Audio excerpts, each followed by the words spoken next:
Should we look at some of the stories on the front and inside the papers in a bit more detail?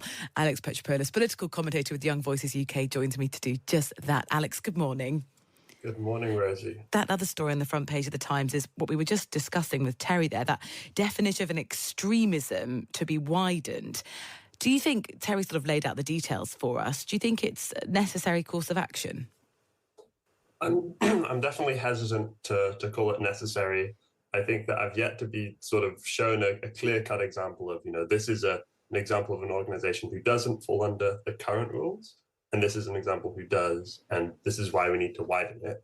I think that the existing rules, say if you're vocal or active opposition to fundamental British values, you're an extremist. And to me, that sounds quite reasonable. And I think we've got to be very, very careful when the government makes a decision like this and says, we don't like you, so we're going to block you from national and local government and council funding. I think that there are a lot of potentially dangerous outcomes that come from that. I'm not trying to say, that the government will use those powers in a sort of authoritarian way, but we do have to be really careful. Well, the Prime Minister said on Friday that they were going to face down extremists who tear us apart, said the government would redouble support for the Prevent programme, which you may remember is designed to sort of tackle radicalisation. Do you think what we're doing so far is sufficient? Sufficient, yes. I think that there are definitely ways that we could, better operationalise and just better integrate existing plans. I think that when we look at extremism, we can't just look at it as a unique bad that just appears out of the blue in the country. We have to acknowledge the fact that extremism does rise from upset and from dissident behavior, and from, frankly, a population that feels that the current system is letting them down. And obviously only a very extreme and small fraction of the existing population will turn to extremism. But at the end of the day, the root cause is dissatisfaction with the status quo. So if you want to go about tackling extremism, tackling that would be a great start. One of the challenges are going to be, Whitehall sources were saying, look, we're expecting this announcement a little bit later this month. It would include a list of new groups that fell foul of this new definition of extremism, but acknowledged, and on the front page of the Times says, look, that is going to be legally fraught. Making any kind of sweeping change like this will have many consequences. So I'm sure later on when that's announced, we will scrutinise it in a bit more detail. Front page of the Telegraph, Alex, says police solve no burglaries in half of the country. They say there are alarming figures, despite forces promising to attend all domestic break-ins. Tell us, what has this reporting found? So, no burglaries solved in almost half of the country. And to put that into context, in some of these sort of local authorities and neighbourhoods, you're seeing upwards of 100, 150 burglaries being committed and none of those being solved. So that really puts into context this idea that, an idea that the British public have been feeling and seeing on their streets, which is that the police isn't doing enough. It isn't solving the crimes that people want them to solve. And people get the sense, especially with the rise of social media, especially with the internet, where people can almost act as investigators of themselves and often have the information. They've tracked down their phone. They've located it and isolated it to one building in one neighborhood. They could go to the police and say, I know exactly where my phone is, and the police will do nothing about it. So there's this really, things are out of line with where the public expectation is, especially with modern technology and with what the police is actually delivering. I think this does sort of play into part, the other big story of the week is the budget. The Mirror have said schools in crisis, hospitals in crisis, police in crisis. Is this as simple as the police do not have the required resources to be able to do the job properly, or is it something else? I think both would be the answer to that. I think resources will be required to fix things, but you can't just say that resources is the only problem, the only cause. Systemic mismanagement of all of our national infrastructure has led us up to this point. And so it's been, even if necessarily there was sufficient funding right now, it's the fact that there was underfunding over many years, the fact that there was mismanagement over many years, this sort of national sentiment that we're getting, which is reflected in that piece you're talking about, is that crumbling infrastructure and no growth, and the public can see it with their eyes. And unfortunately, to solve that issue, you do need more money. You do need that investment to sort of get over that hump of, we're in a hole, we need to sort of climb our way out of it before we can even start thinking about covering it up. That will take more money. And so tax cuts probably aren't the way out over there. One of the suggestions in the reporting here, this is Roy Gregoen, a former number 10 advisor on crime, said police chiefs failing to reduce burglaries should be replaced. Is it as simple as changing the personnel at the top? I won't go as far as to say yes, but I think that means replacing police chiefs with also political chiefs. I think it's very difficult. It's very easy for one side to point fingers at the other and say, this is your fault. We're completely unrelated to this issue. But I think that obviously changing one person won't change things immediately, won't immediately get these burglaries being solved. But I do think that when it comes to individuals who've been underperforming, and we saw some articles throughout this week, when individuals underperforming in the political sphere, but also in the civil service sphere, we have to have the ability to replace them. And, at the political side, that's what elections are for.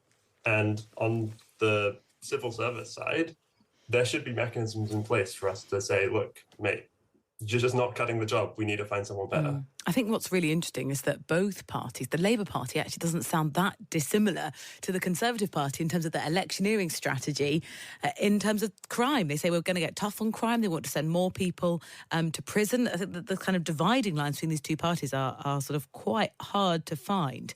So it'll be interesting to see how that plays out. Front page of the Mail, Alex. The headline is Cash for Care Jobs Visa Scam. This is some undercover reporting that the paper's done. They find that rogue fixers, they say, are charging unqualified migrants up to £20,000 for work permits to fill vacancies. Tell us what's going on. Yeah, so what this really is a story is about supply meeting demand, and essentially is the fact that our care system is in such crisis, is stretched so thin that people are having to reach out and seek workers at the extremes of society, seek out workers coming from countries all abroad. And so for me personally, I don't see this as a bad thing, in the sense that I don't think it's bad that these migrants are coming. I don't think it's bad that we have these migrants coming to plug the hole in our care system. It's bad that things have got to the point where there is opportunity for exploitation.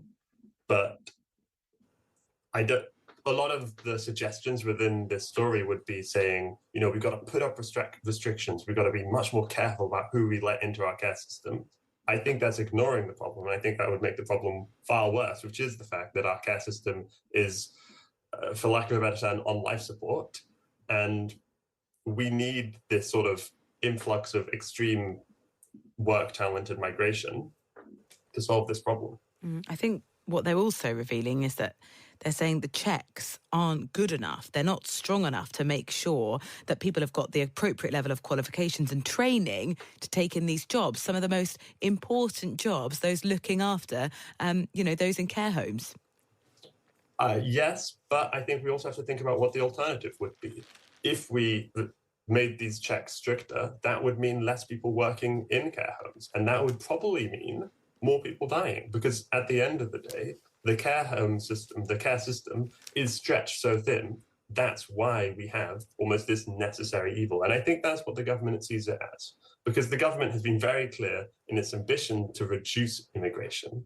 And yet at the same time, it's very clearly comfortable with this sort of migration. So the government see this as a necessary evil to, like I said, plug the hole in a care system. I mean, do they? This is definitely not a system that they would design or want. It seems to be a product of the situation we're in now, which is very difficult to change. Yes and no. So product of the system being a weak care system. But I think that, the government do say things with one hand and then do things with another when it comes to migration. They say low migration, and then they open up schemes and they add loopholes and they add exemptions for workers that the country do actually need, like care workers. And at the end of the day, that's probably a good thing, because we do need these workers into the country. We do need to actually have care workers. It's very nice to say they should be better, but at the point where people are being exploited, at the point where you're having to really reach out to those at the very edge of society, it's clearly a sign that something is broken. It's clearly a sign that we need to fix things. But it's also a sign that if we didn't have that vital supply, things would really collapse. Should we talk about something a little bit lighter? There are a couple of those stories in the papers because, again, reading that story plays back into the front page of the Mirror again to say, care system in crisis. Did you watch the very popular series The Traitors, spearheaded by Claudia Winkleman on the BBC earlier this year? Oh, last year. It was last year, wasn't it?